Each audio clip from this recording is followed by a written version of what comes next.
Okay, we're looking at the practice problem for lesson 1-4. This is number 32.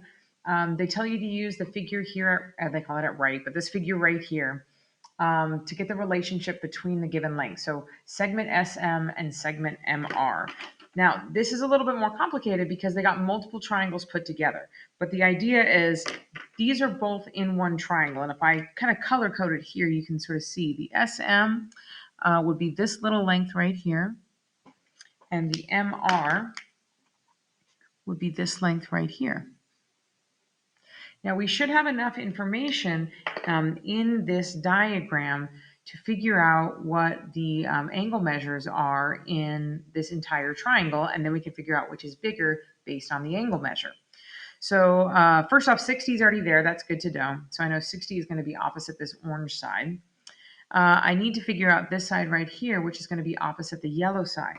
And the way I'm going to do that is I'm going to do that based on the fact that this is a line right here. And that means these two angles are supplementary. That means they're going to add up to 180 degrees, right? They're making a straight line. So this is a 70-degree angle. That's not written great there. And if you're not quite sure how I'm doing that, it's because this 110-degree angle plus that unknown that I didn't know right away there, together they have to equal 180 degrees. So I can basically just subtract 110 off 180, and I'm going to get x is equal to 70. I do not love, doesn't really appear to be super focused. Sorry about that.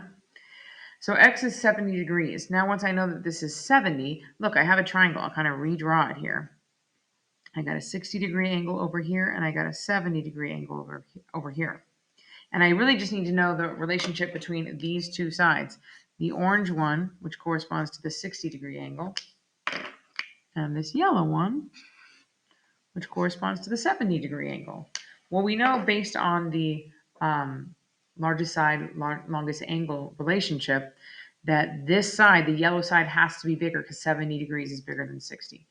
This is MR, right? The M is here, the R is here. So side MR has to be bigger than side SM. And that's what they're looking for. Side MR, the yellow side, is bigger than side MS. Or they wrote it as SM. Here, I'll make it the way they did it. They did MR for yellow, and that is greater than SM. And then that would be your final answer there. So for the next little few problems in that set, you kind of got to do the same thing. You need to look at this and sort of find the triangle, figure out the angles in the triangle, and then decide which sides are bigger based on that theorem we talked about in class. Hope that's helpful.